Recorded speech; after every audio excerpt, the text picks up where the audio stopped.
please quiet your cell phones. Oh, yes, thank you for reminding us. No cell phones. That's right. Oh, yeah. Last year we were plagued by that little brat that kept crying, and I went over and strangled her personally myself before the meeting.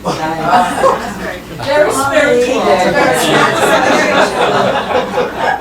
Full of compassion. Okay, so you want to do Compassion for the other people. Iris didn't do it. Okay, Ira, you want to do it? We're gonna do it now? Okay. Yeah. So, why don't we, this may require 3 ohms. We do 3 ohms before the train comes. Okay. So, you can not do it, you can do it with your eyes open, your eyes closed. I do it with my eyes closed.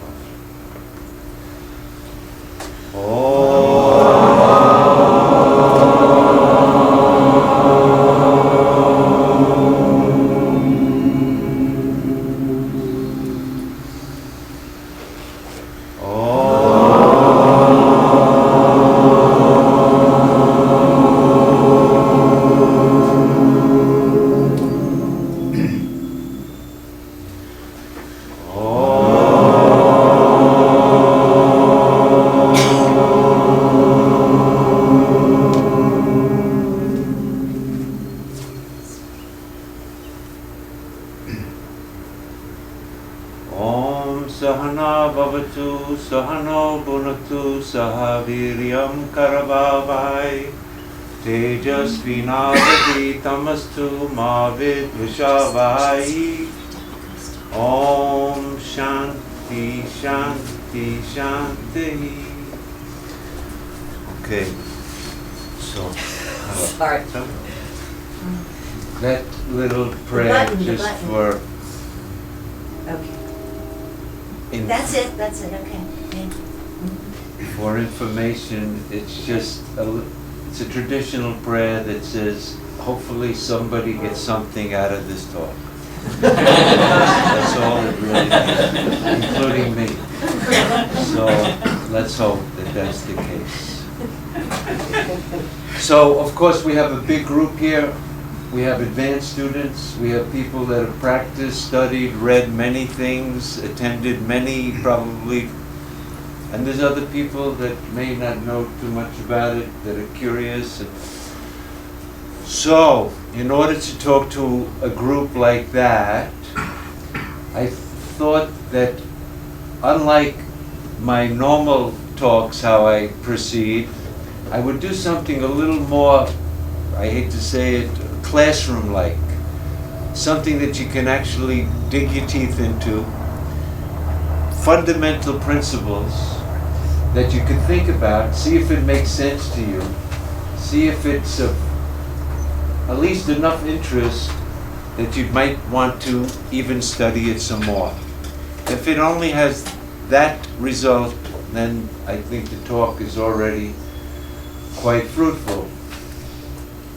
So I'm going to call this talk The Fundamentals of Non-Dual Vedanta.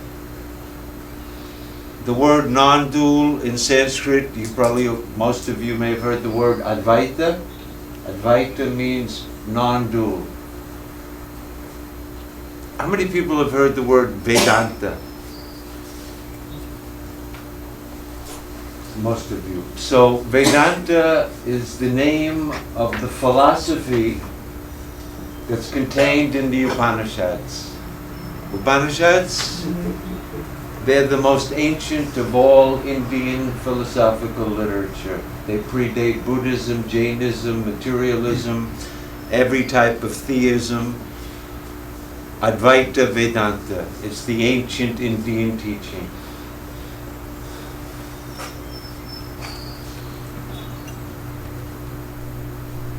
First, the basic idea of Advaita, of non-duality, we should have at least some good idea. What the heck is that? What does it really mean? And it's a very radical concept, and it's not very easy to appreciate. And if you do appreciate it, at least intellectually, you'll find that it doesn't seem to make any sense. So let me try first, what is it? What is this non-duality? In Advaita Vedanta, non-duality has 3 definitions. You have to take them all together. How many people know Sanskrit here? Yes? Okay. Nasvajati Beda, na vijati Beda, nasvagati Beda. These are the 3 things.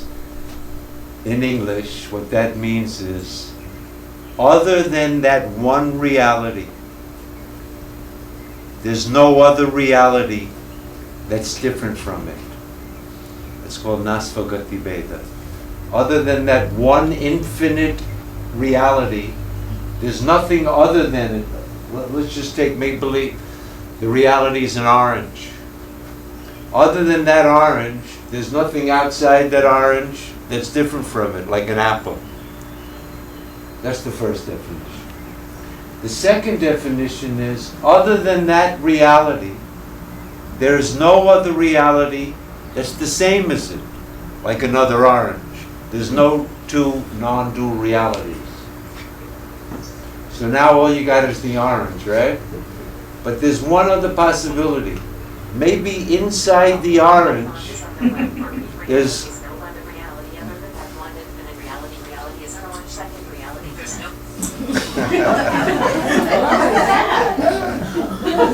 Is that a religion?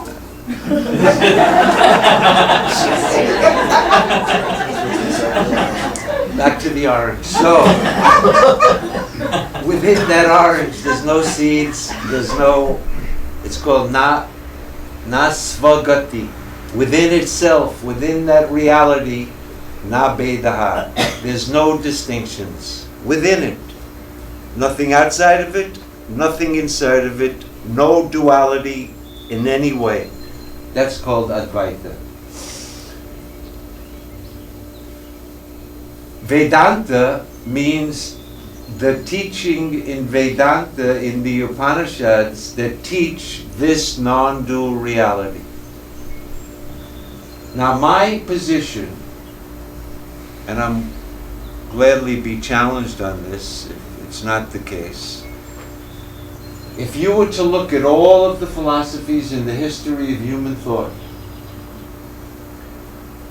no philosophy, if you were to make a line down the middle, you said all those thinkers who accepted the truth of duality in some sense, you make a list. Theology, God and the creation.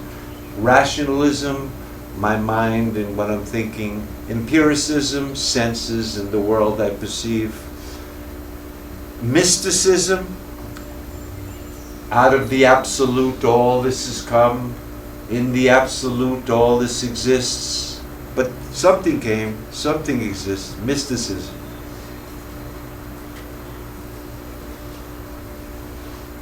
Common sense. My common sense is duality, right? We without even analyzing, we believe in duality. So common sense, rationalism, empiricism, every type of Sufism, of Gnostic Christianity, of every single one of them, if you examine, somebody please challenge me if they say, oh no, I know one that says there's no duality. Because I'm even talking about, you may have heard, for example, there's different schools of Buddhism, yes? Form is emptiness. Emptiness is form. They're non-dual, yes? But that doesn't mean that there's no form. Form is emptiness. Emptiness is form. How many people have heard of Shiva Shakti? There's kind of like Shiva. He's pure consciousness. And he has this power called Shakti. And they're inseparable. When Shakti does the dance, when Shiva wants creation, he needs Shakti to do the dance. So if you look at it this way, it's Shiva. You look at it this way, it's Shakti. But they're one. But that's not Advaita Vedanta. No Shakti. There's no power, no nothing in it. It's empty of all duality. called the Asadharana Dharma, the unique teaching of Vedanta. It makes it the most suspect, because if everybody's agreed there's some duality, and only one group of thinkers in the history of human thought came up with this idea, there never was any duality, there's no duality right now, which is kind of a tough sell when I'm talking to you here, right? And there never will be any duality in truth. In truth. It may not appear like that, but in truth. So in order to understand how could this possibly be the case, and even if it was the case, so what? So what? I still have to go to work on Monday, and the terrorists are blowing up the world, and so what? There's this thing called, by the way, in Sanskrit, that absolute reality, they call it Brahman. Brahman is the Sanskrit name for the absolute, which has no duality in it. It's a meaningless concept to us, except for the fact that in the Upanishads, that non-dual reality, which is, there's no time in it, right? Because I said there's nothing in it. There's no time, no space, no cause, no effect, right? If there was, then it wouldn't be Advaita. So in this reality, it never took birth, it doesn't get old and sick, and it's not going to die at some point. It's eternal, beyond time, beyond space.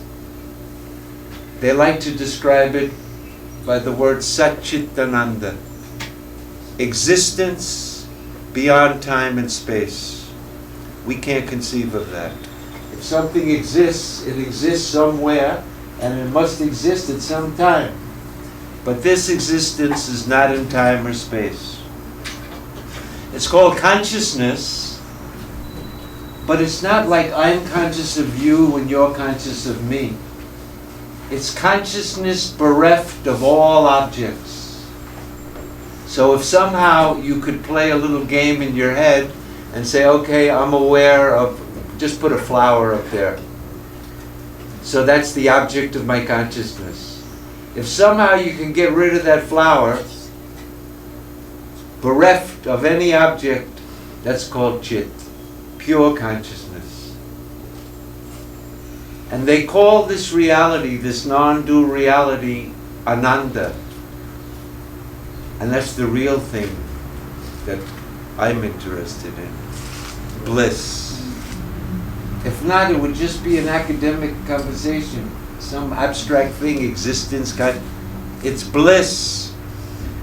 A bliss that is never-ending, that doesn't depend on anything, that's not caused by some external object, but it's the very nature of non-duality. It's the bliss of not having a second. It's the bliss of my own nature that's not caused by anything. Anyway, that's Satchitananda.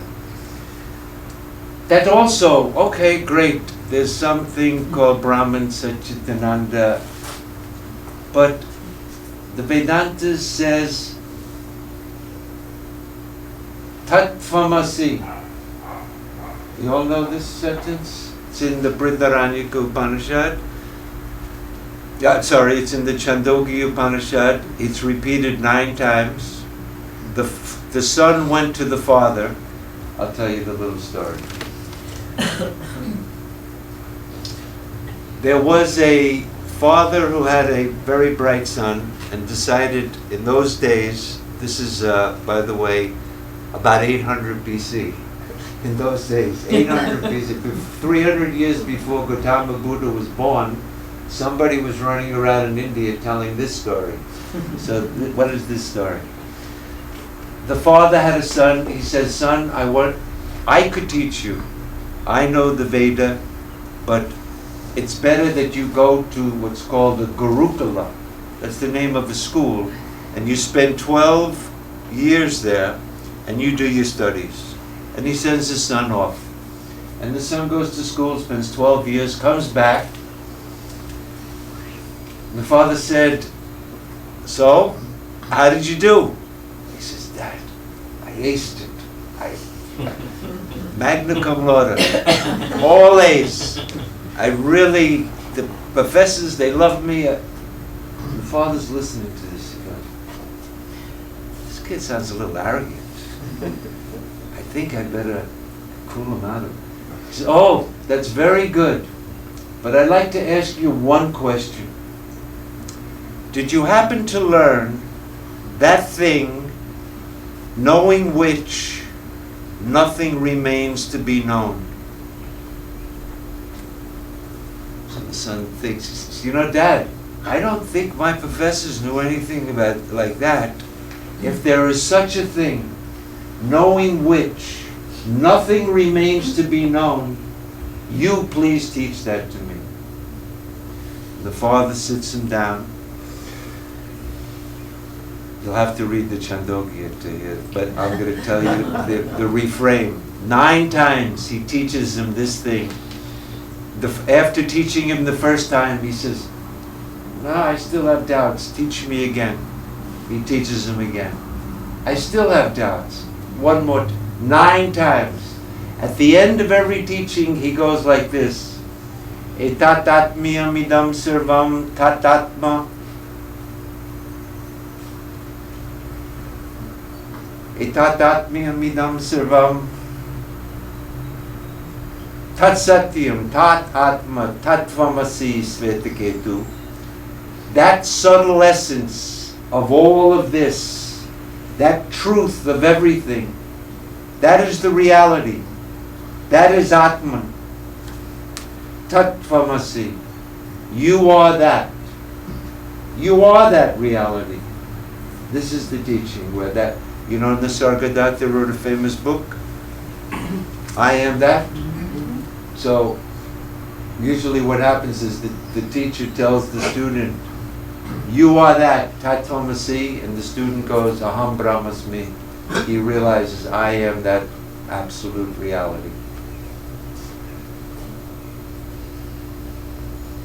Okay? There's other examples. All through the Upanishads it says, I am Atma Brahma. The self is Brahman. Sarvam idam Atmam. All this is the self alone. Sarvam idam Brahmam. All this is Brahman.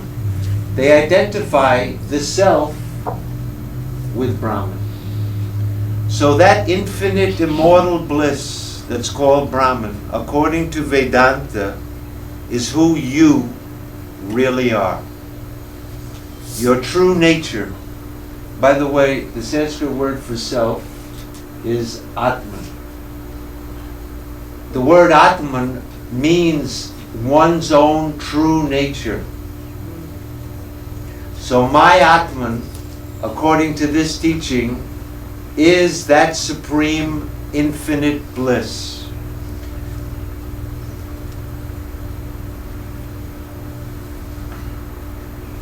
When we realize, if this was the case, because nobody believes that, everybody believes the exact opposite. I am this. I exist from the tip of the toe to the top of my head. This is me. Anything outside this is okay, but this is me. And I was born, I'm getting older, I'm going to get sick, and I will die. This is who I am. What you're talking about, Satchitananda, that is against my experience. I have no idea how that could be the case. So this is the situation. Vedanta says there is an absolute reality that's the only reality. It says you are that reality. And when you realize that, it'll put an end to the wrong idea that I am this. In order to realize that,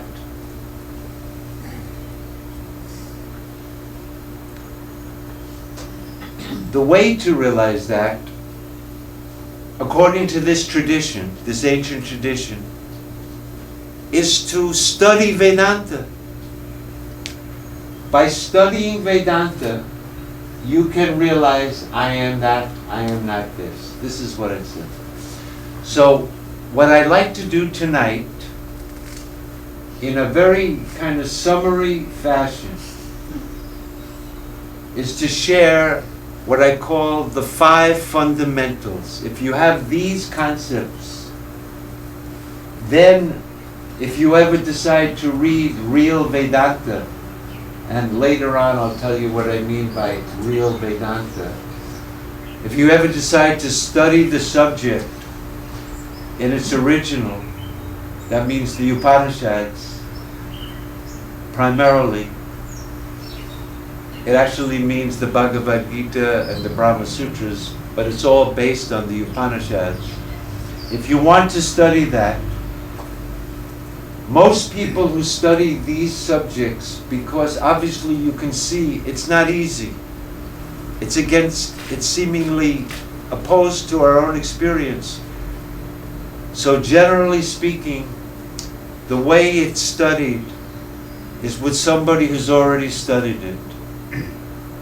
They normally call that person a guru, right?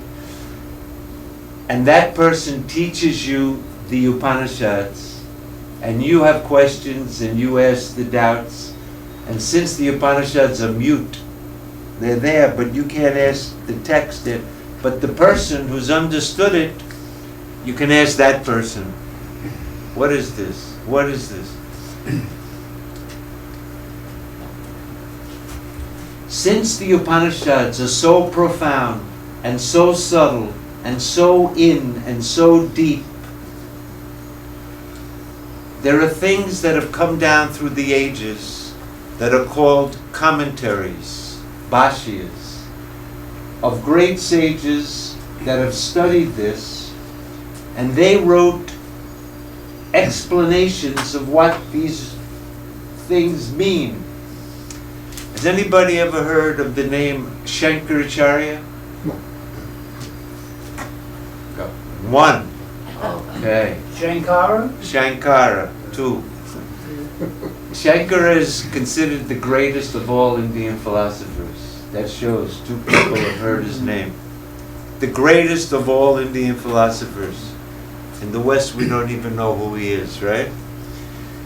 Everybody in India, if you go to India and run around and say, do you study Advaita Vedanta?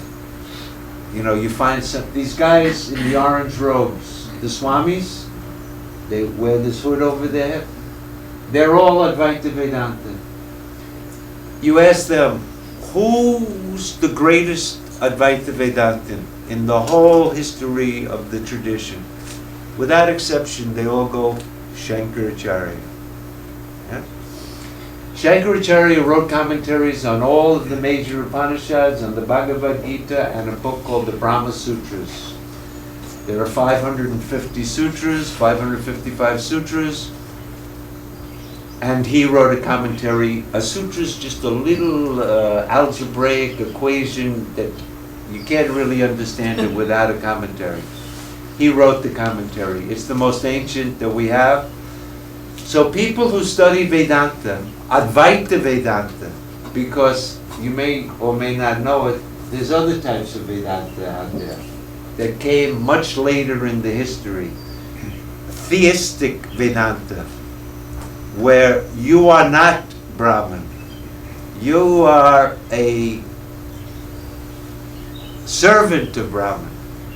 You're the worshipper of Brahman, but you're not Brahman, and you'll never be Brahman. You're a little runt. So that became a new philosophy, but let's put that aside. The ancient philosophy is Advaita. Shankaracharya is considered the greatest exponent. He's not the founder. He didn't make it up. He's not the originator, but he's one of the great expounders. There were others. There's a person called Gaudapada, who's Shankara's guru's guru, who wrote a book that we still have. It's called the Gaudapada Karikas. And Shankara refers to that as my, it's called Paramaguru, my guru's guru, he wrote this and he knew the real deal. So we can see that Shankara didn't originate. He's not starting a new tradition, but he's one of the greatest geniuses of it.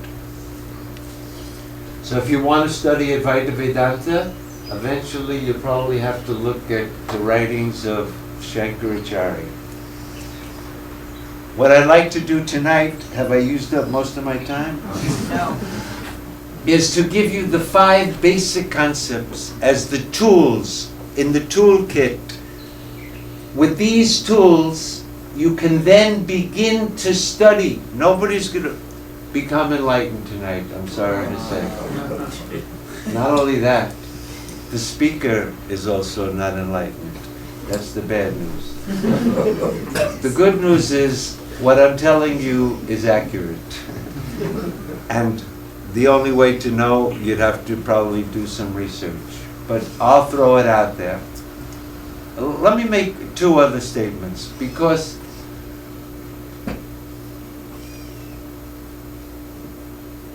I'm not awakened, I'm not enlightened. I didn't even have a little bit of awakening. I'm not anything. You guys are probably much more spiritual than I am. Is that clear? You're not talking to an enlightened person. I haven't awoken. I'm not awake. You know, I'm not like Eckhart Tolle or these other guys, whoever they are. So we can put that aside. The second thing is, I'm not a guru. A guru is a very special thing in Vedanta. He has to have very specific qualities. But the 2 most important qualities are Shrotriya Brahmanishta. He must know this Vedantic teaching, how it works, what is it, what's the method of it, how is it to be presented. That's called Shrotriya. He knows the scripture. He knows the intent of the scripture. He can explain the scripture to the student. But that's not sufficient to be a teacher. It's the other one. Shrotriya Brahmanishta. You know that Brahman that I was telling you about? That there's nothing other than it? There's nothing... That Brahman, the infinite? Brahmanishta means his mind is absorbed, rooted, devoted to that. That's called the Brahmanishta. If you're lucky enough to find a person like that, so I can tell you I'm not like that. If you could find someone like that, that would be the perfect teacher to teach you this subject. With that type of teacher, you could really get something. But you'll have to just take what you can get. Having said that, what are the 5 fundamental concepts? The most important concept, I touched on it a little bit, is the concept of the self, Atman. So let me say a word about this Atman, the self in Vedanta.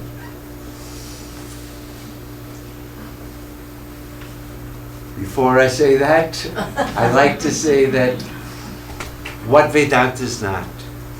Just before I tell you what the self is. Vedanta is not religion. It has nothing to do with believing in some God, in some heaven somewhere. It's not theism. It's not some type of magical experience that only some people have. Have everybody heard the term Nirvikalpa Samadhi? Samadhi. Samadhi is like a super trance. You know, you go into this samadhi in which everything dissolves and I don't know what the hell happens, but they describe it as you're not even aware of yourself or the world. It's a non-dual thing. And then when you come out of it, you're a guru. You get the guru badge. I got samadhi, and now I'll teach you how to get samadhi so you can realize the truth. Vedanta has nothing to do with that. It doesn't care a bit about samadhi. Even though, if you go to India today and you want to study this subject, they're going to teach you how to get samadhi. Because for the most part, this Vedantic teaching is lost in India and here. There's no need to get any special experience in Vedanta.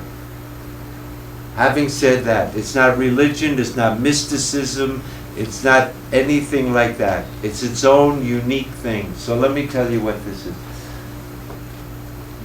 I guess I'll go with Shankaracharya because even though very few people here have heard of him, there are people that study this subject that do know of him.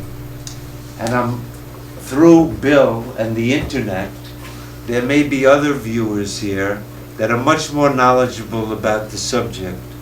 And I'm also speaking to that audience also. So with that in mind, the self. In the Brahma Sutras, Shankara's commentary, he makes a statement like this. You can only know the self by studying Vedanta. So the guy makes an objection, the Purvapaksha. He says, I don't need Vedanta to know myself. I know myself better than Vedanta, I can tell you. Vedanta doesn't know who my parents are, it doesn't know my desires. I know myself very well. I am so-and-so. I am Ira. I live in Woodstock. I travel to this. I study this. I know myself. What do I need Vedanta? So Shankara's reply is, sir, when I said you can only know the self from Vedanta, I didn't mean the I am so-and-so, but the witness of that concept. The I am so-and-so, according to Vedanta, is not the self, but the witness of that thought in you, in all of you, in every one of you. It's not just the I thought, every thought. But since we all take ourselves to be this I notion, I am a man, I want this, that thing that we're so identified, we call it in English ego. The Sanskrit word is much better, it's called ahamkara, the I notion. Because ego has Freudian association. The I thought. We're all identified, and this I thought is flipping around. I am fat. I am fat. I am blind. The I is with you. I am happy. I am sad. My emotions. I have determined this to be the case. My intellect. That I seems to be flittering around. It's well known to me. And not only that, not only is it an object to me, sometimes it's there, and sometimes it's not even there. This I, that I think I am, in deep sleep. Does anyone have deep sleep? Good. No, it's nice because if I said anyone have samadhi, in samadhi the ego is supposed to go, but nobody here had samadhi, I guess. Anybody?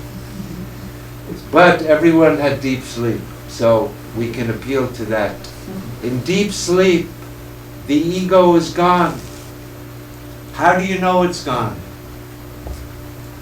I'll just say, you'll think about it. It's because my experience, I am the witness of the presence of it, and I know when it's gone. The ego is coming and going. The witness of that thought inside everybody is the self. That's the self of Vedanta. That's called Atman.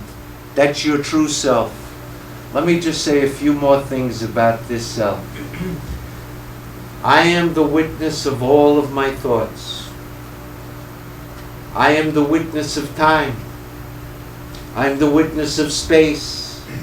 I'm the witness of every object and every perception. Because every one of them has to be a mental phenomena that's an object to me. If I wasn't aware of it, I wouldn't know the world. I have to know my perceptions. The subject can never be the object. The thoughts are objects. I am the subject. That witnessing consciousness inside of every one of you, which you can't think away. No, I'm not the witness. Did you witness that thought? Try to think it away. What?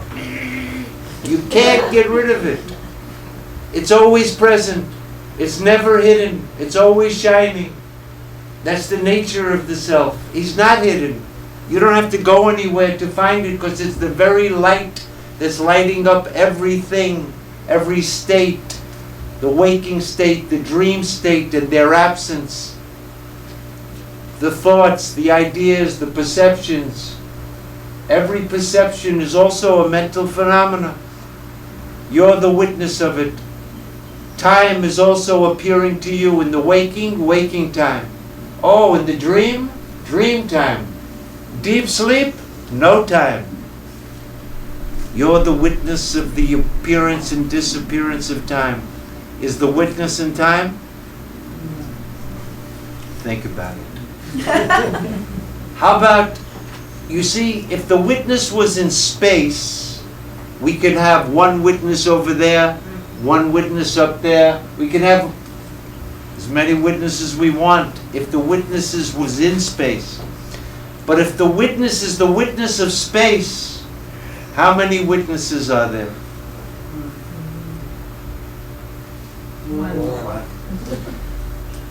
One witness. That's in the Bhagavad Gita. Krishna tells Arjuna, Aham Atma, I am the self, Sarva Bhuteshu, that one witnessing consciousness that's in you and you and you and everybody. The same. That same God. That witness is what we call God, by the way. Why is he called God? He's always present. He's the only knower, so he's the all-knower. He pervades everywhere and everything. He's omnipresent. And without the witness, the universe could not even appear. He upholds the whole witness, the whole world. He's all-powerful. That's why we call the witness God. Not in a theological sense, but in the sense that he's the all-knowing one, the all-powerful one, and the all-pervasive. And generally in theology, that's how they describe God. My witness that's in me is the one witness that's the same witness that's in everybody, regardless of religion, ethnicity, sex, any type of distinctions. That same witness, the crook, the sinner, the saint, it's the same witness, witnessing up. I'm going to kill that guy. Love all people. The witness is unaffected by any of it, ever free, ever unattached, never has a desire, doesn't need anything to become more full, more complete. That's the self. There's one self. He's not in time or space. What qualities does the witness have? Is it red? It has no colors, it has no shape, it has no form. Whatever you think of can't be the witness. Why? It's the witness of whatever you think. In the Upanishads it says like this: the knower of knowing can't be known. You see this finger? If it wants to scratch that finger, it can do it, yes? But can this finger scratch itself?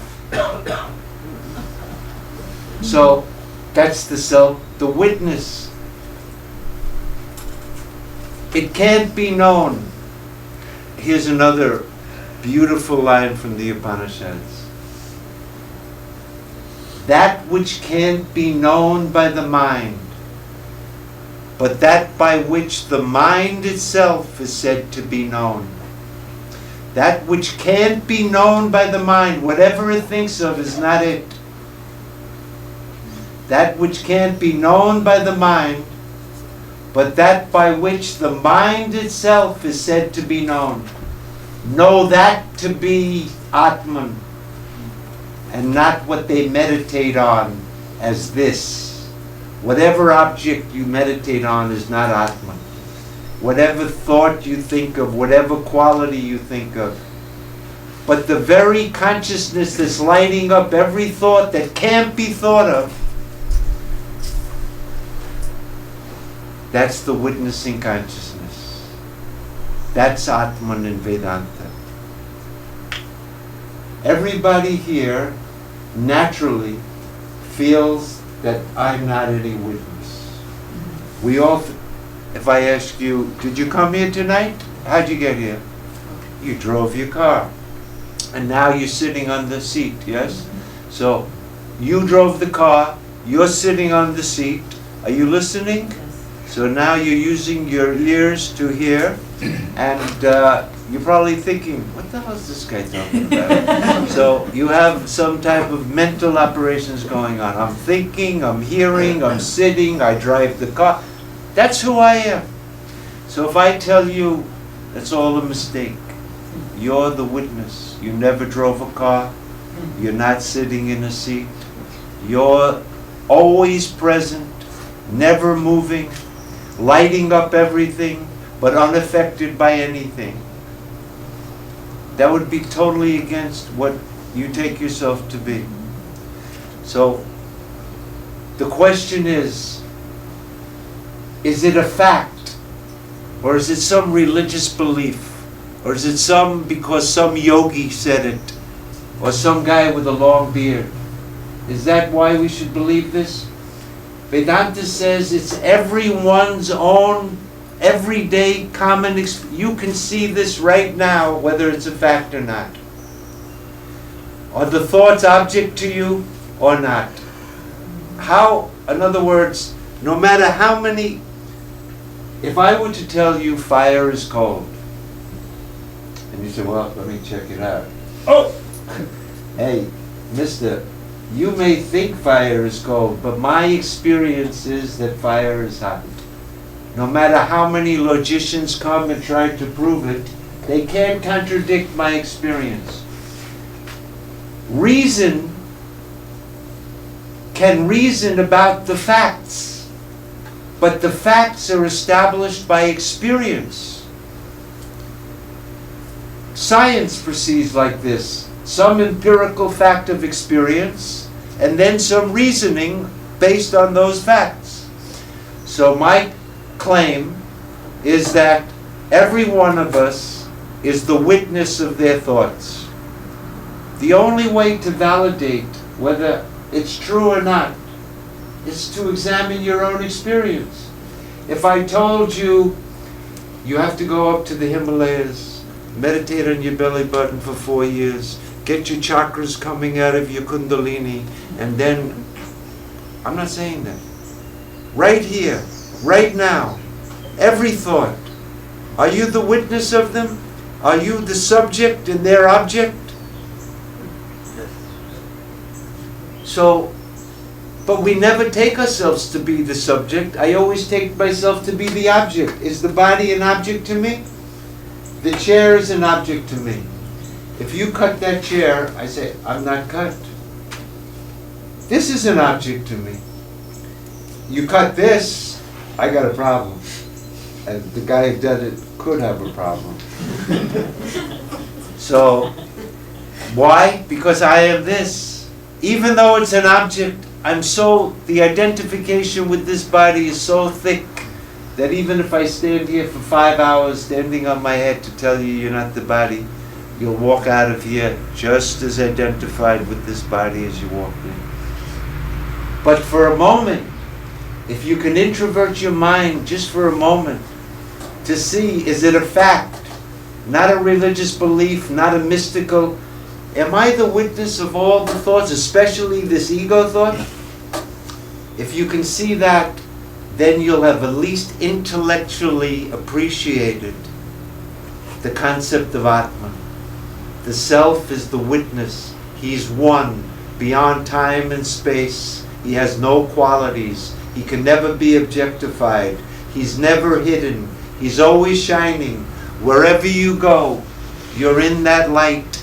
You can't get away from it. You can't negate it. You can't think it away. It's like a fish swimming in the ocean. And he comes up to the guru fish. He says, "Excuse me, have you seen any water around here?" Where will the guru fish tell him to go? "Oh, there's water over there." We're in it. You can't get away from it. But because our minds are extrovert, we never take note of the fact. It's a fact that I am the witness. Not only am I the witness of my thoughts, I'm the witness of my states. I'm the witness of this waking state. It appears to me, there was a time the waking wasn't appearing to me. When I was dreaming, this waking was gone. It's now appearing to me. So when I say me, the waking is appearing to me. Who's that me? Is it the witness or is it the waking ego? The waking state. Is the ego in the state? Or is the ego outside the state and he's witnessing it? No. He's in the state. The waking ego is in the waking. When the waking state comes, Ira appears. Here I am again. Yeah. So, but that waking Ira that appeared in the waking, oh, I just came back from India, I met this guy, that guy. As soon as the waking goes, a new state appears. There's a dream Ira. He's in the dream state. He didn't just come back from India. This guy is talking to his friends about the tiger that's going to attack right now. So I'm the witness of both of those states. Now look at me. Waking comes, the dream is canceled. As soon as the dream appears to me, what happened to the waking? Canceled. They cancel each other. They can't be real. The dream and the waking are exactly the same. They come and they go. They're objects to the witness. From the witnessing point of view, the waking and the dream are the same. They're both objects that appear. When they appear in my consciousness. I'm the warp and woof of the whole thing. There's no tiger there other than me. There's no friend there other than me. That waking ego is nothing other than me. The whole dream is me. I'm the reality of it. I'm the truth of it. Because whatever's appearing is not real. If you could see, this is the trick. This waking state. Nah, sir, I can't go with you on this one. The dream, I have 50 dreams a night. They're all unreal. But every day I wake up to the same one. This is not a dream, sir. Oh, really? Well, let me ask you this. You know, if I were to have this conversation in the dream, I come up to this guy, I says, "Is this real, that tiger over here you see?" "Of course it's real, I see it. If he comes, how old is that tiger that's going to attack you?" "Oh, he must be 10 years old." That means he was there many days ago. And then after many days, and now he's here. The time goes back infinite in the past, goes into the future. But the whole thing was false. But in the dream, it's not a dream, it's waking. You see it with your eyes. You can taste the water with your... It meets all the criteria. That's what I mean by the way of a dream. A dream is a state that when you're in it, you think it's waking. At the time. That's what I mean by a dream. So when I wake up, and I say, oh, last night I had a dream, it's only from the prejudice of this waking state. But in that state, I call that waking. Suppose I had a conversation with somebody in the dream, and it went something like this. Hey, you know, last night I had this crazy dream. There were pink elephants, they were flying, they were trying to get me. Boy, I'm glad I woke up from that dream. You're talking to your friend in the dream. So you think that this is real. Your memory of the dream you had the night before was unreal, pink elephants. As soon as you wake up, what do you discover? Not only was what you thought was waking was not real, your memory of that last night I had a dream that was unreal is also unreal. Here we take this as the waking, and from this point of view we say the dream was unreal. Let me tell you one other problem with all of this.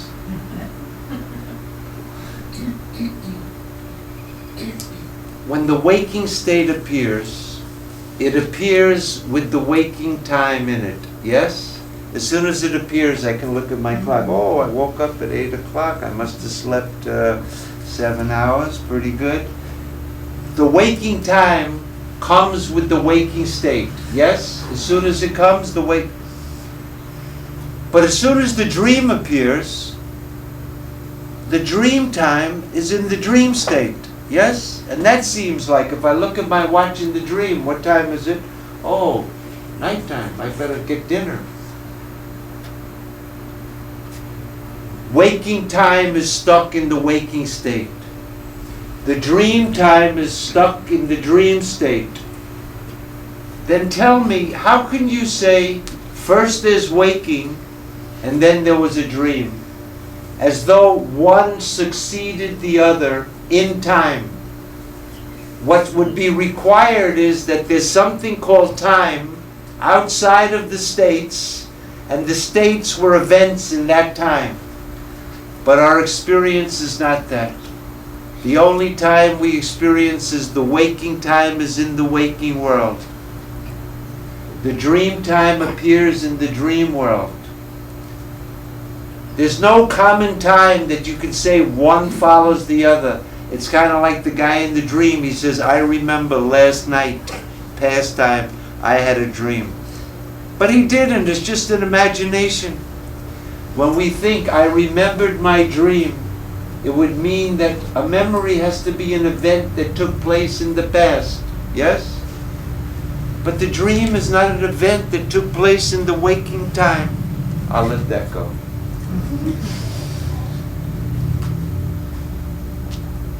If I'm the witness of both of these states, unaffected by whatever appears in them, if anybody gets cut in the dream, I'm not cut. If anybody is worried, if the stock market goes down, whatever, I'm unaffected, unattached, ever free from what's ever appearing in any of these states. And of course, everybody raised their hand. We also know a state in which the waking is not appearing and the dream is not appearing. How do you know that? How do you know that nothing was appearing unless you're still the witness? You go back out of it. When you come back out of it, you say, oh, in deep sleep, I knew nothing. How did you know that? Is that your experience? Yes, that's my experience. Let me show you a better way to look at this, because just like I told you, we can't remember our dream because it's really not in the past. I'm only conceding the fact that we can remember sleep, and when we wake up we say, I knew nothing. But in fact, sleep is also no time. Waking time, waking state, dream time, dream state. In deep sleep, there's no time. Time's not appearing. In fact, deep sleep is who you really are. We call it deep sleep from the waking point of view. But from the point of view of deep sleep, of the actual experience, it's nothing but pure consciousness. Let me just try to show you what deep sleep is right here, right now, without going to sleep, unless I put anybody's head. If I would, when I'm awake, I use my senses, yes, to see the outside world. That's called waking. I see the gross world. And in dream, I stop using my senses and my mind just creates an imaginary world, yes? For the time being, I take it to be real, but my mind is just creating all of that business. Let's just take it like that.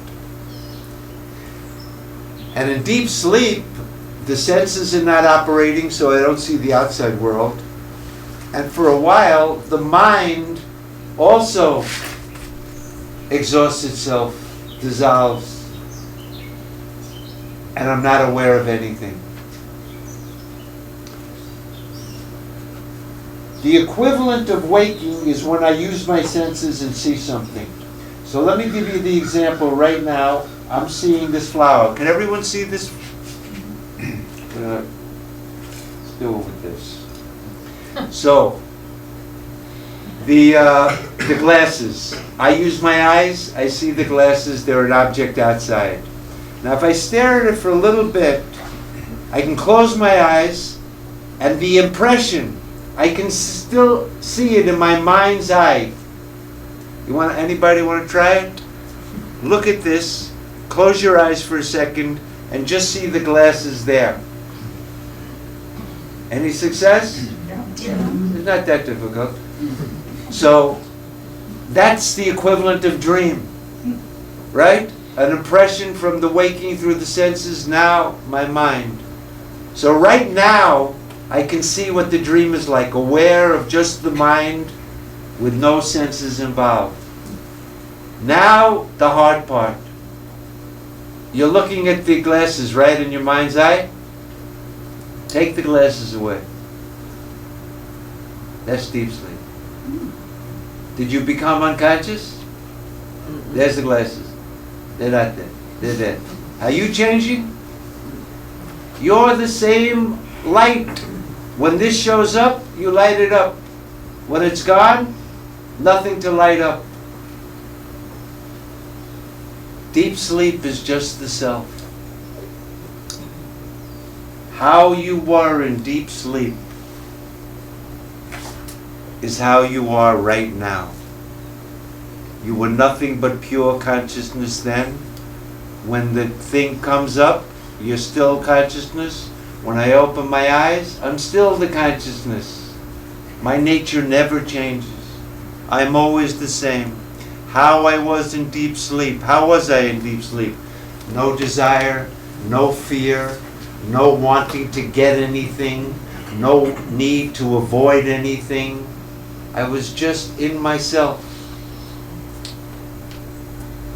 That's the peace that passeth understanding. It's not because people think peace, oh, my mind is very peaceful now. That's a relative peace. When the mind is gone, the very nature of the self is peace. That's the peace that we can't understand with our mind. But it's the peace when no object is appearing. Your own true nature. That's the witnessing consciousness that witnesses everything, witnesses every thought, witnesses every state, can never go away. When you go home tonight and you pull those covers over your thing there, what was that guy saying about the sleep? It's still there. It'll follow you until the last breath. The one thing you can't get rid of, I'm this body. I can cut off this finger and throw it there. I can't get rid of this. But that witness, never, no way, no how, no whys. Why? Because it's your very nature. You can't get rid of your own nature. It's like heat is the nature of fire. Can you take away the heat and still have fire? It's the very nature of it. That's the self in Vedanta. The witness that's always present, always shining. What do you need to know the witness? Let me give an example. You see, if I were to shut out that light, or all these lights, and just had that light, then I shut out that light, we'd all be in the dark now, right? So in order to see something, we have to turn on the light. So I turn on the light, now I can see everybody. But do I need another light to light that light up? No. Because that light is shining in itself. The things in the dark that don't light themselves up needed a light. But the light doesn't need a light to light itself up. The self is like that. It's self-lit. It's self-evident. It's self-manifest. You don't need to do anything to make it manifest. It's the light in which everything is taking place. It's, in Sanskrit, called svata siddhaha, self-established. Everything else has to be established by, I use my senses or my mind. But the self doesn't need anything to establish it. In fact, it's on the basis of the self that everything else is established. But nothing need establish the self, and nothing can establish the self. We can't objectify it, but it's self-evident. That witness in you needs no proof. It's self-evident. The second you turn your mind back, he's sitting there. When the mind is out, he's still sitting there. But we're not taking note of it. That's Atman. Okay. First concept. So whenever you're reading Vedanta and they say the self is infinite bliss, you should know they're talking about that witness that's just lighting up your thoughts, not some mystical thing that you have no idea what it's about. It's the witness of your thoughts, everyone's thoughts. That's why it's not theology. If I said you have to believe in God and heaven, when you die you're going to go there, you'd have to believe me or some book.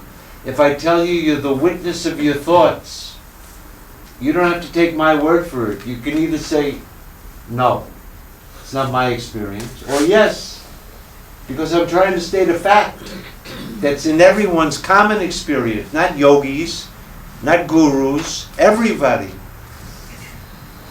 The Atman in Vedanta is the witness of the I thought, first concept. The second most important concept is the concept of ignorance. In Sanskrit it's called avidya, ignorance. If we don't understand this concept, you won't be able to read the text and understand it properly. What is ignorance? When I asked you, how'd you get here? You said, I drove my car, I'm sitting here now. That's ignorance. If I'm the witness, and all of this body, mind, senses, ego, and the world that's outside, if all of that is witnessed, is appearing and disappearing, then I'm unattached to it. I'm unaffected by it. But everybody, without exception, and regardless of your IQ, by the way, this has nothing to do with how smart you are. Einstein had the same ignorance as the goat herd. What is that ignorance? In Sanskrit they go, ahamidam mamaidam. I am this, and this is mine. I am this. I am this, and this is mine. I am this body. I am these senses. I am my mind. I am this. The this is the object. The I is the subject. I am this, even though I can never be this. Subject can never be object. The knower can never be the known. The witness can never be the witnessed. Nevertheless, to thou be. Everybody, without exception, has mixed up the self with the not self. This mixing up of two things that are as different as light and darkness. Light and darkness, the subject and the object, the witness and the witnessed. They're not like a rope and a snake. You know, if I mistake a rope and a snake and think, oh, there's a snake, I mixed up one thing with another. But they're similar, so it's possible. But how can I mix up the subject with the object when they're totally opposite in nature, like light and darkness? It doesn't seem reasonable that anybody could do that. But everybody naturally, without thinking even, believes I am this body, mind, and senses, and this is mine. My children, my house, my money, my car. I am this and this is mine. And what's ever mine, I want to protect. And if this goes, I'm gone. This is what's called avidya, ignorance. Even though I'm always the subject, eternally and forever, I don't have to make any effort to become it. I don't have to go anywhere. I don't have to change anything. I don't have to hold my breath. I don't have to... I'm that. I'm always the witness. But in my ignorance, I take myself to be, I am this. I've mixed up myself with the not self. Atman, my true self, the witness, with anatman, the not self, the witnessed. Even though they're forever different, when I say I am fact, I am thin, I am fair, I am dark, all the qualities of the body, I'm superimposing, I'm taking for my true self. Even though it's an object, I'm the subject, I am this. The same with my senses. I am blind, I am deaf, I am tasting, I am smelling. I'm identified with these senses, even though they're also objects to me. I'm the subject. I identify with the senses. Oh, I'm not seeing well today. I don't see, I see. It's because I have eyes I can talk like that. Does the witness have eyes? No. Eyes are objects. They appear in the waking, the dream. In deep sleep there's no eyes, but the witness is there. It means the witness has no eyes, no senses. And most of all, these damn thoughts, I'm totally identified with them. I once made a bumper sticker. It said, mind, it's a terrible thing to have. As opposed to waste.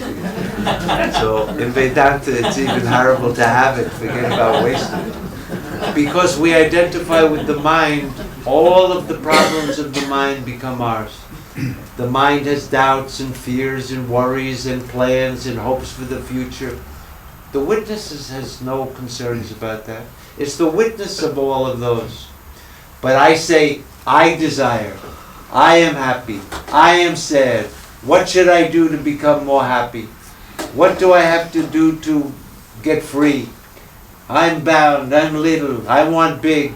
I want people. All of this is just mental phenomena, but I'm totally identified with it. You remember I told you that this body, the waking body, comes with the waking state. The dream body comes with the dream state. They're not real. All the not self is not real. It's appearing and disappearing. It's coming and going. There's a rule in Vedanta. The definition of real is not what we normally determine reality to be. If I say, are these glasses real? Of course they're real. How do you know? I see them, I can touch them, I can smell them, I can show them to other people. Consensus. Are they glasses? If you go like that, now we have a group of people that believe it. So they're real. And also, the glasses have causal efficacy. If they weren't real, they wouldn't be able to serve the purpose of magnifying the letters there. So they're real. That's the test of reality. If someone said there were glasses there, but I didn't see it, and nobody else saw it, and there was we'd say, no, they're not glasses. That's the test. But in Vedanta, they say that test is insufficient. Because in the dream, I can make the same test, and it all seems real. I see the flower in the dream. I smell it. I say to my friend, hey, beautiful, huh? He says, yeah, beautiful. We have consensus. It has causal efficacy. All the tests are made except for one problem. As soon as I wake up, I realize that all those tests were no tests at all. So the real definition of reality, a better definition of reality, is that which never changes. That's real. And that which is changing can't be real. On that basis, if you check your experience, you'll find there's only one thing that never changes at any time. And that's that witnessing consciousness in you. That's real. Everything that's appearing to that is coming and going, is an object, is seen. It can't be real for a number of reasons. The object needs the subject to exist. If I take away the subject, can the object be there? Without the subject, can the object be there? No. No. But how about that experiment we just did? When the object goes, is the subject gone? No. The subject never changes. It's real. The object, it's appearing and disappearing. It's changing every second. It can't be real. So here we have two things. We've mixed up the real self, which is the only reality, because it never changes, with the unreal not self, which just appears and disappears like a mirage in the desert, like a city in the clouds. For the moment it looks like, but when we look close, there's no city there. If you examine this not self, you'll see it's just an appearance. In Sanskrit, they use the word Maya. Maya means that which seems to exist, but in truth never existed. That's the definition of Maya. Ya ma sa Maya. Ya ma sa Maya. That which is not. Ya ma. It's an etymological thing with the word Maya. It's made up of two parts, Ma and Ya. Ya means what is, that which is, and Ma means not. Maya is that which is not, even though it appears. For example, the rope snake. We call the rope snake, it's appearing. Huh, snake appeared. But when I look close, I see, oh, it's only a rope. What was that snake? It's Maya. It appeared at the time to exist, but in truth it never was. It wasn't even there when it was appearing. And after I saw there was a rope, no snake was destroyed. There never was a snake, even though it appeared. That's called Maya. That's the not self. The self is the reality, Satya, the real. And what we've done is, when you say the snake exists, where does that existence come from? The rope.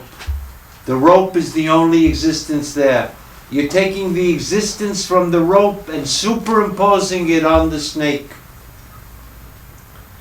The reality of the snake is the rope. We think this is real, but the only reality of this is the consciousness. Take the consciousness away, what happens to the object? We said it can't exist. So the truth of the not-self is the self. We've superimposed the truth of our own self onto this unreal appearance of the not-self. So there's a mutual superimposition. I've taken myself and the nature of reality and consciousness. Anybody think their body is conscious? Yes. Everybody, right? Come on. Of course. My body's conscious. It feels things, right? And how about my senses? Are they conscious? And my mind, is my mind conscious? The conscious mind, all my thoughts, they're conscious, right? Sometimes. So, according to this teaching, in fact, this body is totally insentient. It has no consciousness at all. It's an object at all times. But I've taken it. If I were to cut it off and put it under a microscope, we wouldn't be able to find any consciousness in the finger. Everyone's agreed with that? In fact, if I split open my brain looking for that consciousness, I'd find neurons and synapses. But I'd find matter, but not consciousness. But I attribute consciousness to this body, even though it's an insentient matter. That's in fact just an appearance in consciousness that has no reality except the reality that I've superimposed on it in my ignorance. And the qualities of the not-self, they've been superimposed on the witness, my true self. All of these qualities have gone to me, and the qualities of reality and consciousness has gone to this. We think this is real. And it's conscious. We've superimposed the qualities of the self on the not-self. And we've superimposed the qualities of the not-self on the self. This mixing up, this misconception is what's called ignorance. Everybody got it? That's a tough one. That's a tough one. But that's the whole purpose of Vedanta, the whole purpose of this teaching is to put an end to that misconception by teaching the true nature of the self, by coming to know I am that, Aham Brahmas, I am that reality, I am that witnessing consciousness, I'm not this. That knowledge, the true knowledge of the self, I am the witness that never changes, ever unaffected, ever free, never bound. That witness, I am that knowledge puts an end to the false knowledge, the ignorance that I am this. The whole purpose of Vedanta is to remove that ignorance by teaching the truth that you are that. Vedanta says, you are that, and puts an end to this ignorance that I am this, that I'm this little mortal running around on a tiny planet in a solar system that's in a galaxy, upon billions of galaxies. I'm this little atom, nothing. That's how we should view ourselves from the empirical point of view. Nothing, a dust, a speck, meaningless.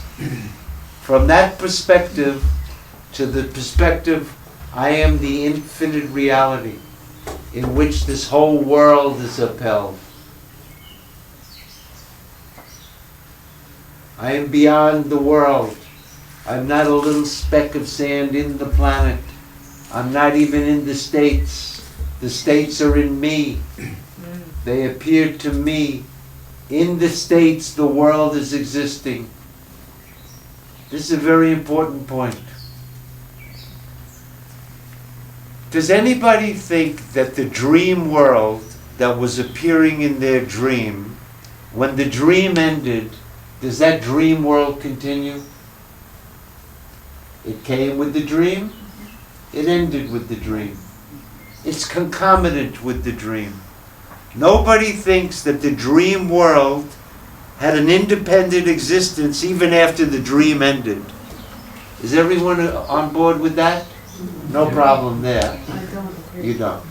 Okay, then we have one dissenter. Let's just hold off on that dissent, but we have 99%, 2 dissenters. Okay, we'll have to address it. Why?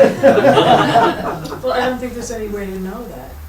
Well, what's your experience? When the dream ends, do you think that dream tiger is still sitting there somewhere? It could be. I don't think there's But any what? way to know that. But in other words, why would you think that to be the case? I'm not sure. I just don't think there's Okay. any way to know Okay. it. Okay. So you're It's not unknowable. sure. It's unknowable. It's unknowable. Maybe that world is still existing somewhere, even when my dream, because my dream was just my imagination, yes? Maybe. Are you getting esoteric on me? What's your thing? I'm just, I can have continue the same dream night after night. Yeah, but, fine, but That doesn't make it exist between, I guess. when the dream ends, the dream world that was appearing for that time, Yeah. and when it appears again, then the dream world appears. My point is this, that whatever appears in the dream state came with the dream. It doesn't have nobody ever saw that world independent of the dream. You can't go there, travel there it came with the dream, went with the dream. Let's just suspend skepticism for a minute, because the point I want to make is something more than that. Because even if, when the dream ends, your dream tiger is somewhere, we'll grant that. It'll still serve my purpose. The waking world, yes? It appears when I'm awake. As soon as I wake up, my waking world appears. Just like as soon as the dream came, the dream world appeared. Most people have agreed that when the dream ended, the dream world came to an end. It's not still sitting there anymore. But nobody really believes that when my waking state ends, my waking world ceases. The waking world is independent of my waking state. You guys, when I'm dreaming, you're still there. And when I wake up, I see the same people there. It's the same world every day. In the dream, every night, it's a different thing, so it's just an imagination. Or if I keep dreaming it, but I'm pretty sure, once I call it a dream, then I know it's not real. That's what I mean by a dream. When I'm in it, I think it's real. But when I wake up, it's only a dream, and the dream world that was appearing there was just imaginary. When the imagination stopped, there's no world there. But this waking world, which also appears concomitantly with my waking state, when the waking state is over, does the waking world continue? Yes. That's what everyone believes. But in Vedanta, the experience that's pointed out is that just like my dream world came and went with my dream state, the waking world has no existence apart from my waking state. I've never experienced my waking world except in my waking state. Has anyone experienced their waking world in a state other than their waking? That's good, except you. She's experienced her waking world in a state in which she wasn't waking. Which state was that? I think that has a name. I'm trying to remember what it's called. Lucid dreaming. So lucid dreaming means when you're in the dream, you know it's a dream. Yes? I'm awake inside of a dream. Yeah, awake in the dream. But I'm talking about the waking state. You don't need to be lucid dreaming here because you're not dreaming, right? I don't know. I'm just trying to talk common sense. Nothing too esoteric. Because the whole teaching should be based nothing on some fancy, just common experience, how we normally see it. Generally, everybody thinks my waking world came and went with, my dream world came and went with my waking state. I better slow down. My dream world was concomitant with my dream state. But my waking world is independent of my waking state. That's what everybody thinks. But I'm saying that your experience is contradictory to what you think. That nobody has ever experienced their waking world independent of their waking state. When the waking state appears, the waking world appears. When the dream state appears, the dream world appears. When they both disappear, I'm unaffected. They're objects to me. They cancel each other. It's not like there are two things and first one thing comes and then the other. Suppose there's a rope and I mistake it as a snake and a stick. So first I look at it, oh, it's a snake. And then I go, no, oh, it's a stick. And then I say, oh, it's a rope. So the snake and the stick were both appearances that never really was there. I just imagined that they were there. What was there all the time was the rope. So in the same way, this waking and dream are not two things. The snake and the snake and stick are not two things because they're not real. So they can't, like two real things, one thing could come after the other. But when you have two unreal things, then there can be no relationship between them at all. Between two unreal things, there's no relationship. Only between a real thing and a real thing. So, in fact, there's no relationship between the waking and the dream. I tried to point that out because there's no common time between them.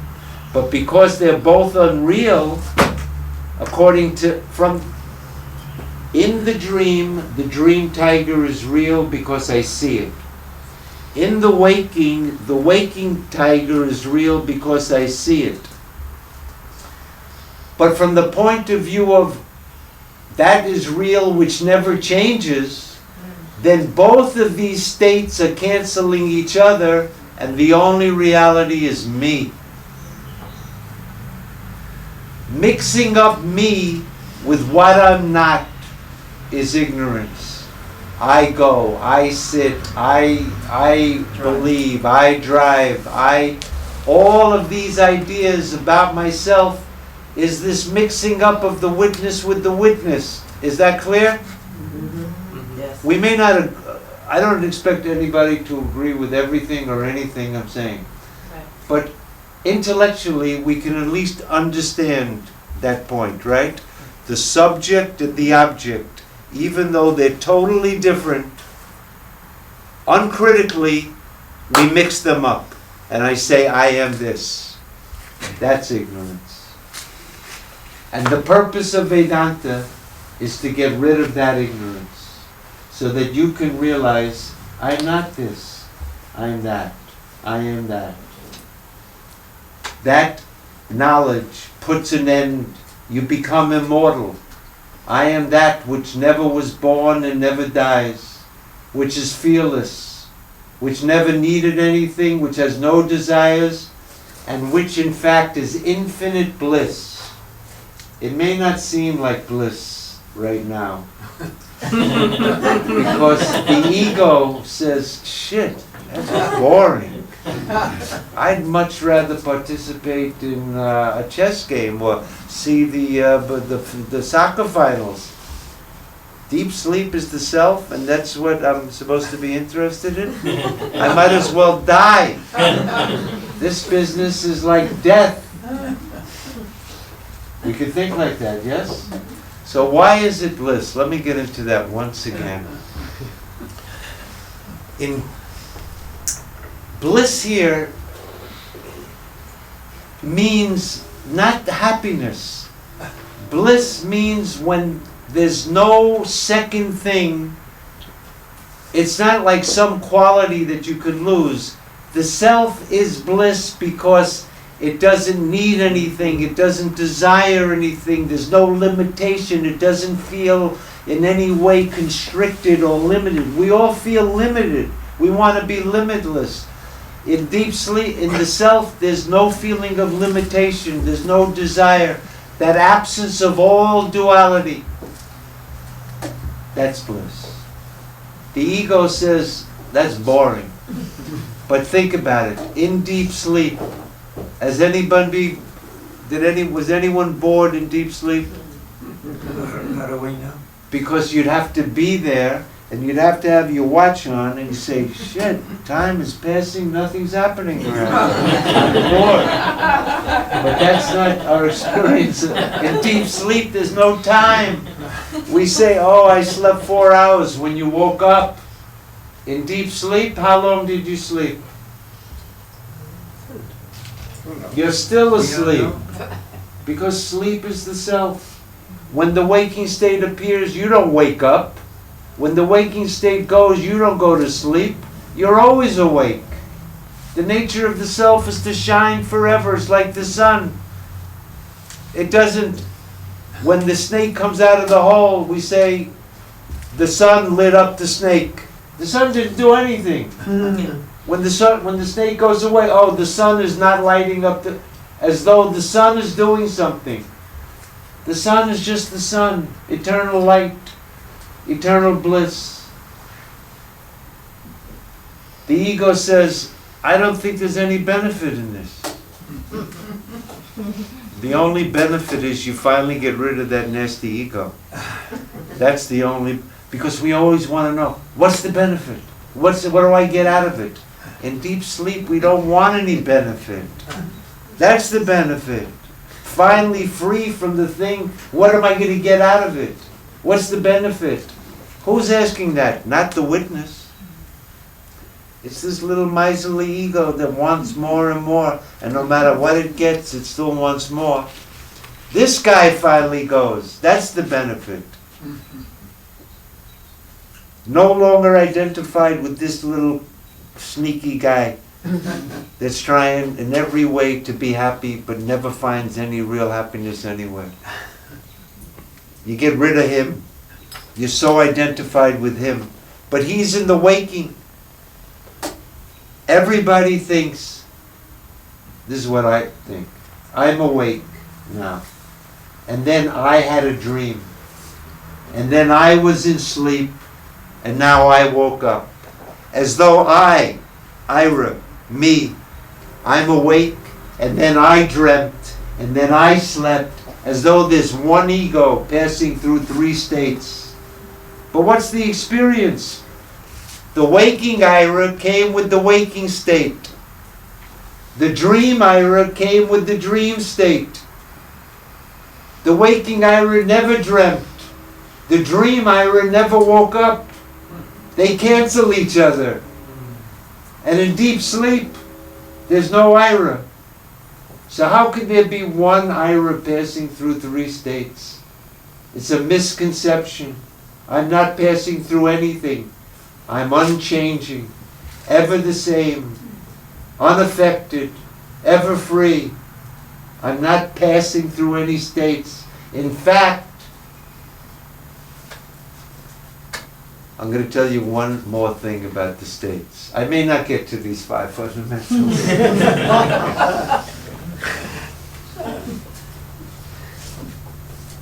We started at 7? Yes. What time is it? Late. 8:45. Oh, There's no time. you're going to get the 2 fundamentals. With this, we may have to do another talk, for those that are interested. But Ira, you can just mention that. I'll quickly mention what the 5 fundamentals are. So we know what the self is, Yeah. the witness of the I thought. We know what ignorance is, mixing up the self with the not self and sharing their qualities even though they're eternally different. Just a misconception. The purpose of Vedanta? To get rid of that misconception by teaching you are that. That puts an end to the misconception. That's called knowledge or vidya. The ignorance is called avidya. I don't know myself, and I've mistaken myself for the not self. Because of that, I'm suffering. I'm going to die. I'm limited. All of the evils of life come from this misconception of mixing up myself with the not self. The mutual, it's not just I've taken myself to be the not self, I've taken the not self to be the self. The mutual superimposition of the witness and the witnessed, the knower and the known, the subject and the object, that's avidya. There's no other avidya. Even if in other philosophical systems they talk about ignorance, this is what it is in Vedanta. There's no other ignorance than this. This is the cause of suffering. There's no other reason to suffer except that I've mistaken myself to be what I'm not. Once I do that, all the troubles begin. It's called samsara. You've heard of the word samsara? The world of being born. Samsara means a very specific definition in Vedanta. People think samsara is if you have a job and you have to go in the morning with a briefcase and on the commute and come back, then you're in samsara.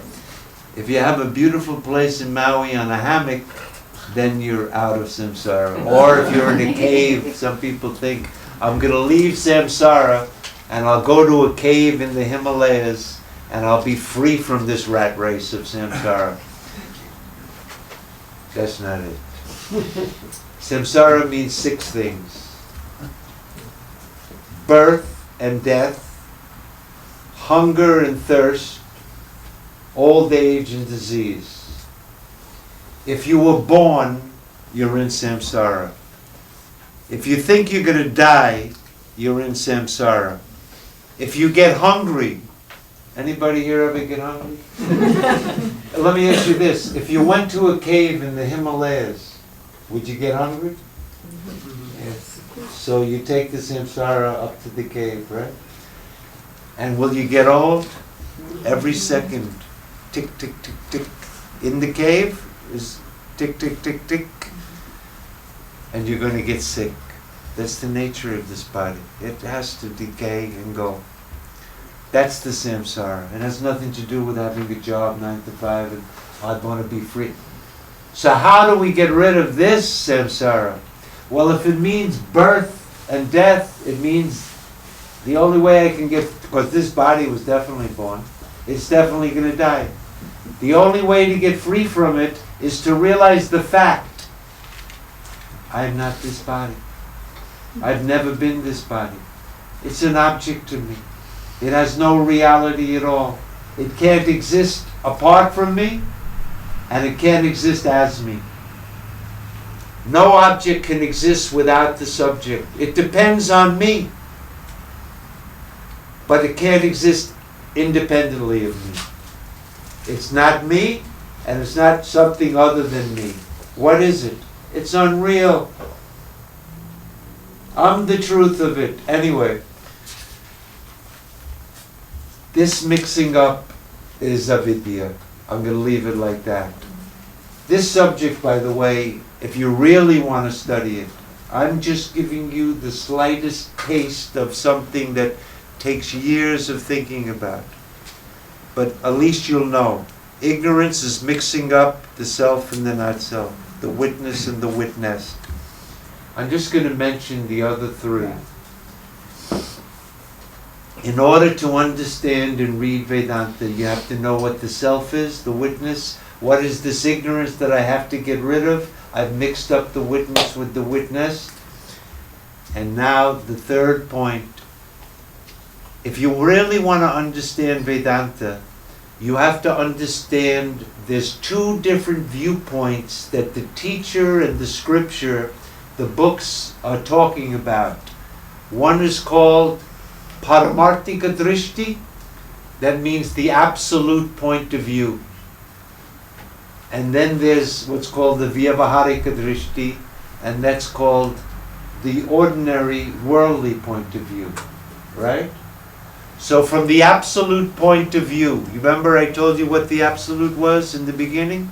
There's nothing other than it that's the same as it. There's nothing other than it that's different from it.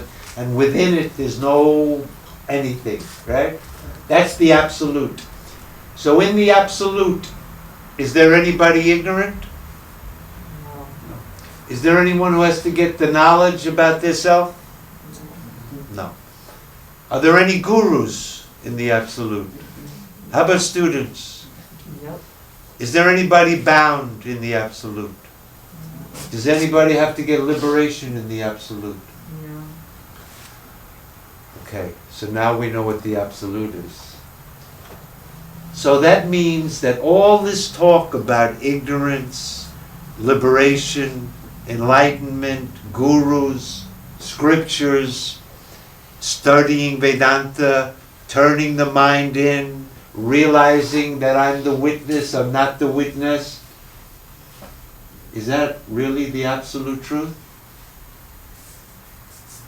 No. It's also just relative truth, empirical truth. None of it is real. There's no states. Remember I said the three states in the witness? In the absolute are the waking, dream, and deep sleep. In the absolute is there subject and object. In the absolute is there a witness? No. Because there's nothing witness. So all of this talk that I was talking today about the self is the witness, and the witness is different from it, and we've mixed all of this up, and because of that we're suffering. Is any of that really true? Not from the absolute point of view. Thank you. So that means when I realize the absolute, I'll realize that all of that stuff that went before, teachers, gurus, students, ignorance, knowledge, bondage, liberation, was not really true at all. So when we're reading the text and we read, you're in ignorance, you don't know yourself, you have to know yourself, we have to know that's the relative point of view. But when they say there's only that self and you are that, that's the absolute point of view. Unless you know when the text is talking from the absolute and when they're talking from the relative, the two will be mixed up and you won't be able to understand the teaching. So this distinction between absolute and relative must be clearly appreciated. If not, how about self-inquiry? Everybody knows Ramana Maharshi? He says, do self-inquiry. Who am I? Who am I? Is that absolute truth? No. Everything in the relative is all within the realm of ignorance. When the ignorance is gone, there's only the absolute. You are the absolute. So when you realize I am that absolute, ever-free being, in me, there never was any ignorance. I didn't need knowledge. I didn't need a guru. There's no gurus. There's no students. The whole thing was not really true. That's the highest truth. If somebody were to think, oh, I realize myself, I'm enlightened now. I know the truth. My ignorance is gone.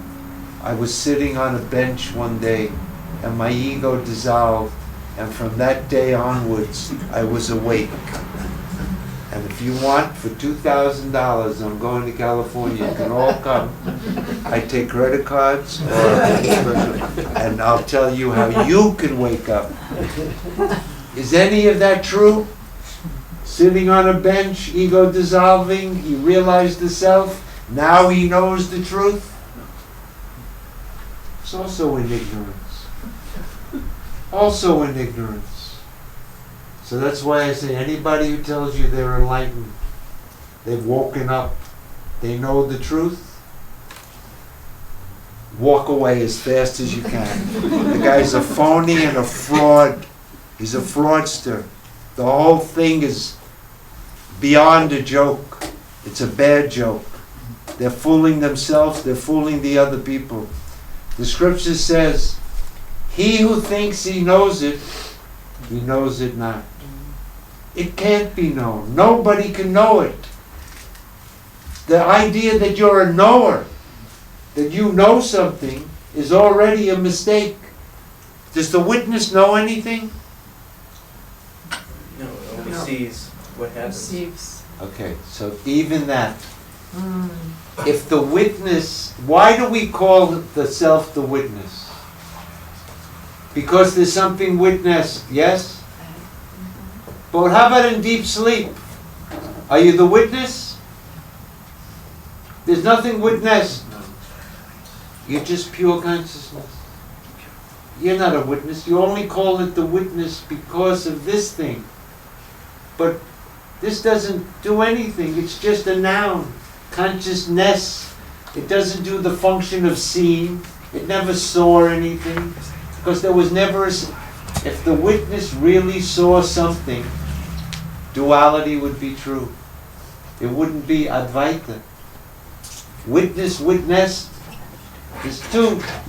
The only reason Vedanta says you're the witness is to disabuse you of the idea that you're the witnessed.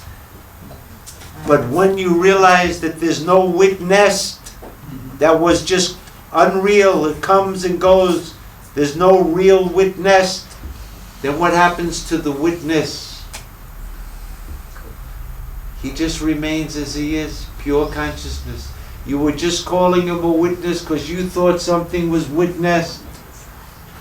But when you realize there's no second thing, the witness is the only reality, then he's not even a witness. He's just pure consciousness, chit, bereft of all objects. That's your eternal nature. So this, knowing the distinction between the absolute and the relative, is critical in order to read the texts. I'll just quickly mention that 4 minutes left. 4 on minutes. this So camera. 2 minutes. 2 minutes. The fourth point is this. What is the difference between doing something and knowing something? That's called Kartu Tantra, Vastu Tantra. What's the difference between knowing and doing? It's a long discussion. But without this key, to realize that there's nothing I can do to become the self. No effort, no action, no meditation, no going anywhere, trying anything can ever bring about me becoming the self. If the problem is ignorance, the only solution is knowledge. In Vedanta, it's not a question of doing, because doing is already based on the idea that I have a body, mind, and sin. So we have to get the jnana, the knowledge of the self. What's the difference between these two? It's a long discussion. That's a critical distinction, a concept, the difference between doing and knowing. And the final and most important point that I can spend an hour and a half with you Sorry, time's up. is, what is the method of Vedanta? This self, which is beyond all words and all concepts. The student doesn't know it. The teacher wants to communicate this thing. He only has words. So how can he, with words, point out something that words can never describe? I have 30 seconds. You have more, you have 10 minutes Okay. on this camera. I'm just going to finish this off, which is, The method of Vedanta in Sanskrit, there's one Sanskritist here, but Adiropa apavadabhyam nishprapancham prapanchite. That's the method of Vedanta. Shankara quotes that and talks about that. And he says, if a person doesn't know this method, even if he studied all the scriptures, he should be disregarded, ignored, as though he were an idiot. Sarva Shastra Vidapi, even if he knows all the Shastras, all the scriptures. Prakriya Rahitam, if he's free, if he doesn't have this methodology, Murkaha, Murkaha is an idiot. Upekshyam, he should be ignored, because an idiot is not going to be of any help to us. You have to know the method of Vedanta. So what is this method? Whatever the teacher or the scripture says in the beginning, whatever they say, in the end, they negate that. Neti, neti. In the beginning, you're ignorant. You've mixed up yourself with the not-self. You have to know yourself to be free. All of that was not true. Not for a second. Because you are that. You're not ignorant. The teacher knows that. But to teach the beginning, if I ask you, who are you? You say, hey, I'm me. I say, oh, you're ignorant. You don't know yourself. You're the witness. You're not this thing that you think. Oh, I have to know myself. I'm the witness. But in the end, when you realize I am that, you realize I was never ignorant. That wasn't true. It gets negated. Whatever was said in the beginning about anything, in the end, that concept has to go. It was just a skillful means to serve a purpose. But even that idea that you have to know the self, you have to realize the truth, is not true. Because you are that. You don't have to realize anything. You don't have to do anything. You've always been that. So in the end, the teacher, whatever he's taught, whatever the scripture taught, he must negate that, including the idea that you have to become enlightened. It's also in ignorance. Nobody ever became enlightened. There's nobody enlightened, there's nobody ignorant. Remember what I told you, the absolute? That's the truth. So that means there's no gurus, there's no enlightened people. I'm going to end this with a verse from Gaudapada, 5th century.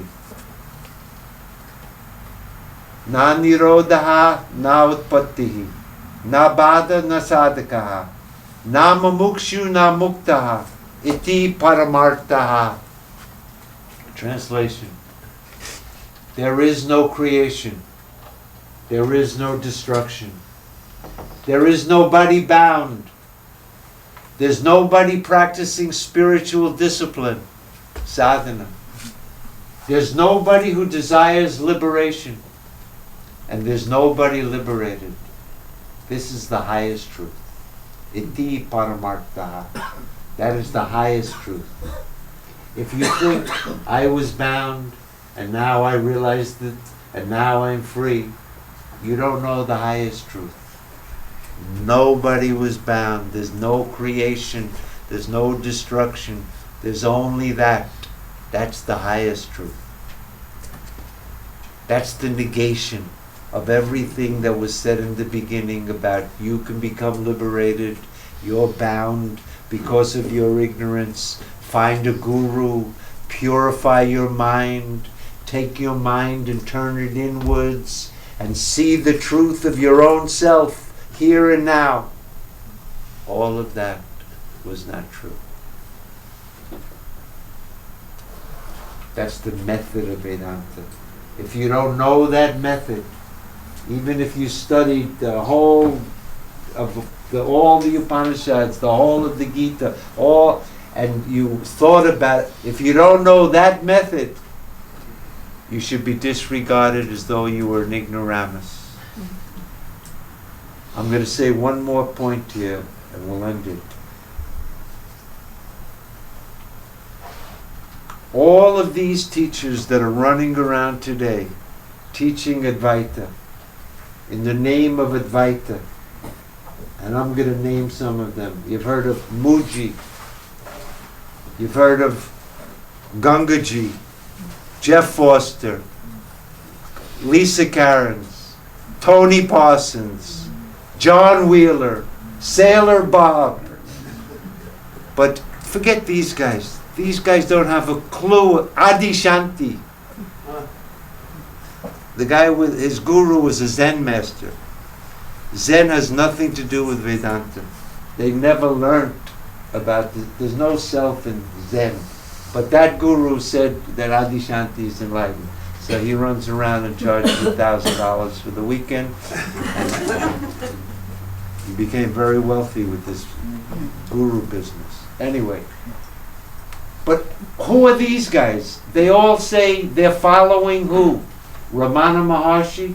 Anybody hear of Ramana Maharshi? And Nisargadatta? Anyone here? So, Nisargadatta is, what do you call it? Sailor Bob, yes?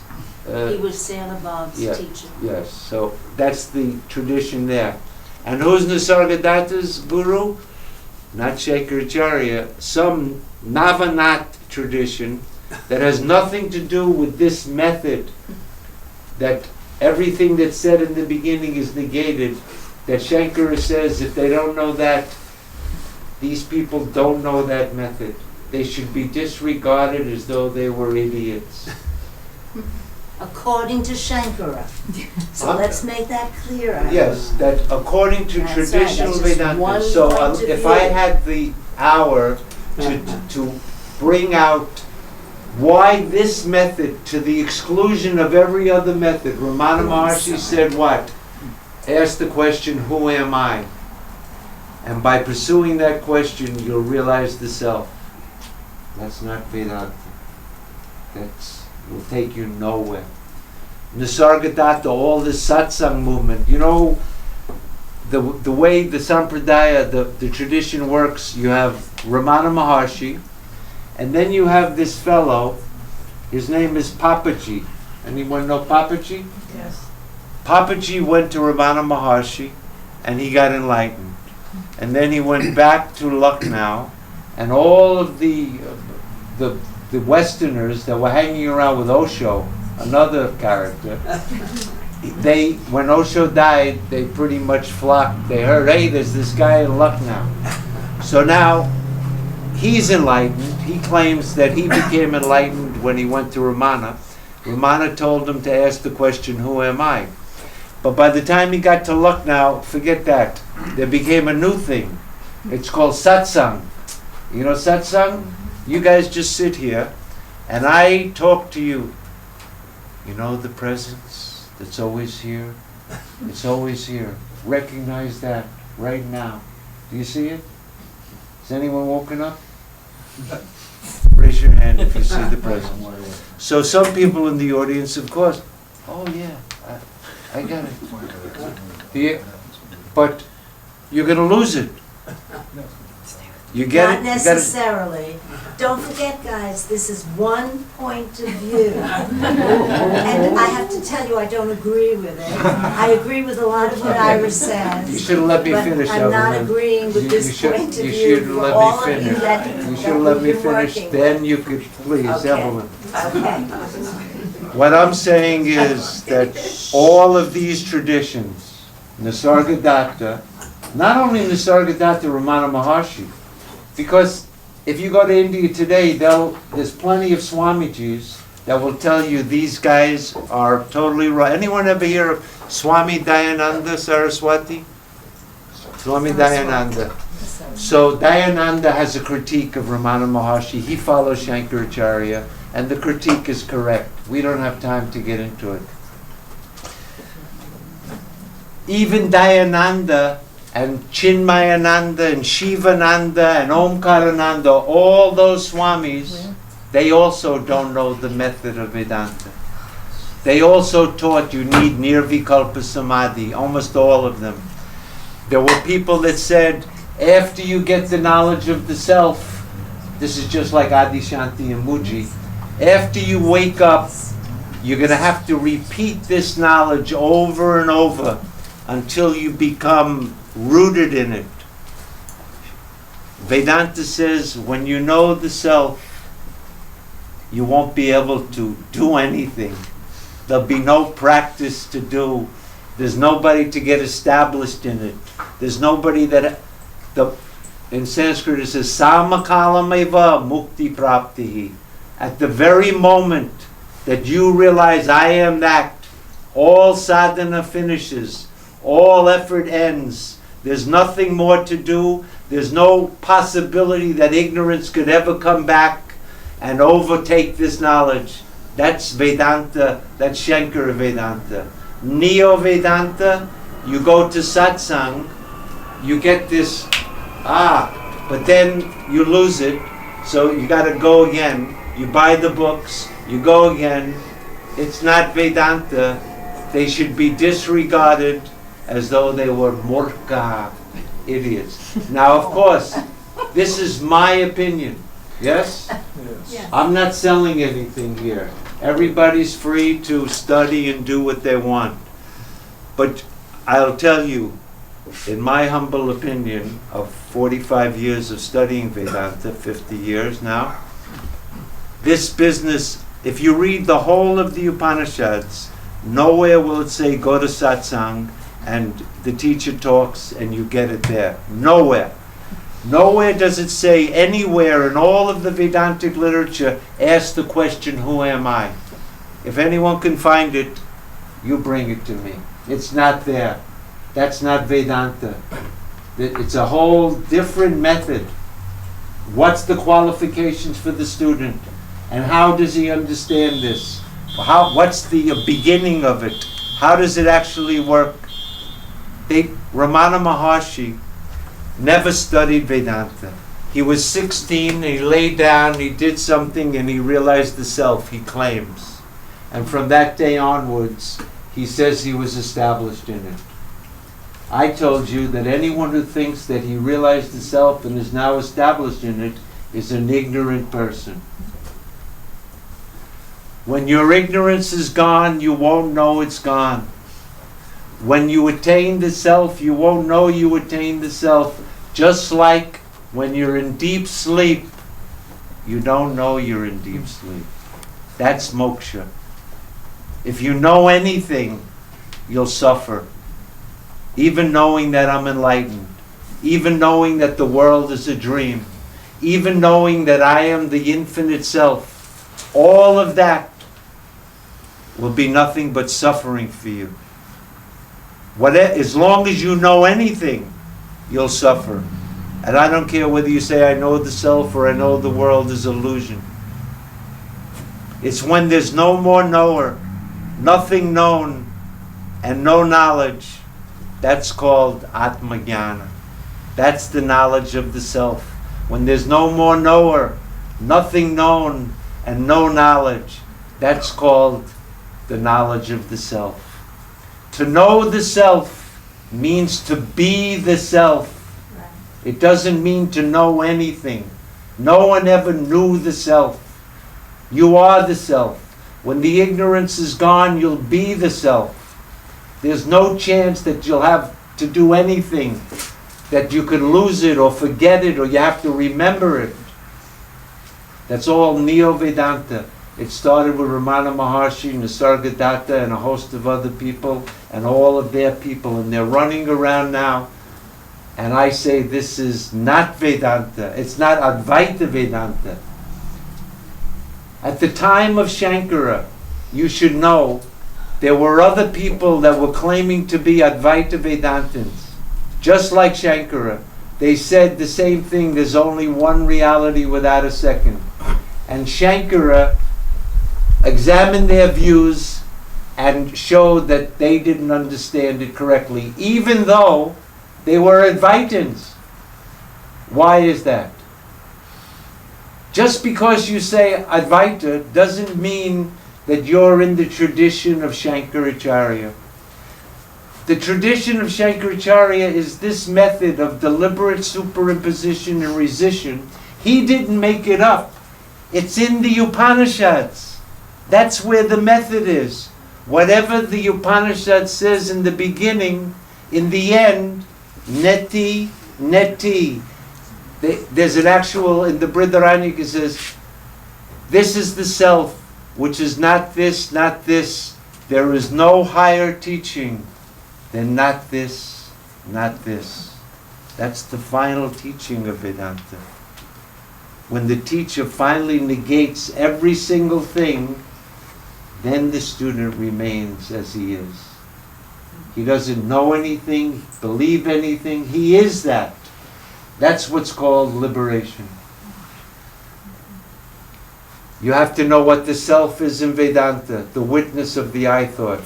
Ignorance is mixing up the self and the not self. You have to know the distinction between the absolute point of view and the relative point of view.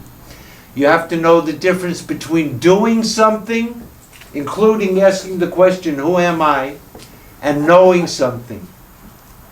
And the last and most important is to know what is the method of Vedanta. That the teacher and the scripture in the beginning, they deliberately superimpose things that aren't really true as a device, an upaya, as a skillful means. But in the end, those very means also get negated. That's Vedanta. That's the method of Vedanta. If you don't know that, you can't understand Vedanta. I'm going to end the talk with an Om.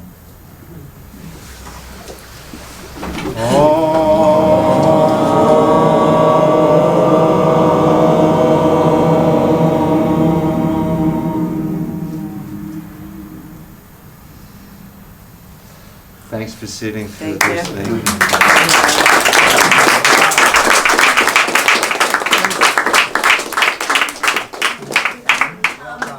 I just want to make an announcement. We are going to have a beach party on Saturday night at Egypt Beach. I sent out, so whoever can make it, we'd love you to join us. And who's ever interested, we're meeting on Thursday night for our regular group meetings. Okay, thank you all for coming. Everything's a gift.